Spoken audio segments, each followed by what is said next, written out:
Deuxième épître de Paul aux Corinthiens, chapitre 13. C'est la troisième fois que je viens à vous.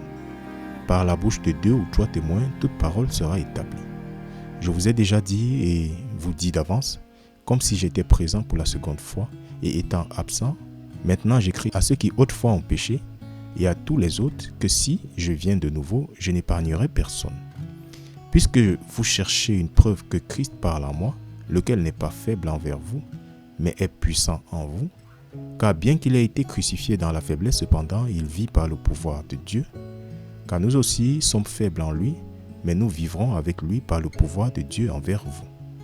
Examinez-vous si vous êtes dans la foi, éprouvez-vous vous-même, ne vous connaissez-vous pas vous-même, que Jésus-Christ en vous, à moins que vous ne soyez des reprouvés. Mais j'ai confiance que vous saurez que nous ne sommes pas des reprouvés. Maintenant, je prie Dieu que vous ne fassiez aucun mal, non que nous devrions paraître approuvés, mais que vous devriez faire ce qui est honnête, bien que nous soyons comme des reprouvés.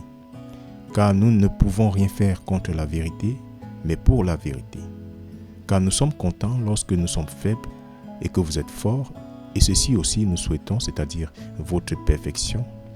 Par conséquent, j'écris ces choses étant absent, de peur qu'étant présent, je ne sois obligé d'user de sévérité, selon le pouvoir que le Seigneur m'a donné pour l'édification et non pour la destruction.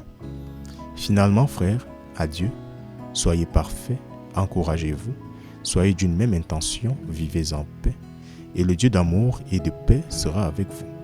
Saluez-vous l'un l'autre par un saint baiser. Tous les saints vous saluent. La grâce du Seigneur Jésus-Christ et l'amour de Dieu et la communion de l'Esprit Saint soient avec vous tous. Amen.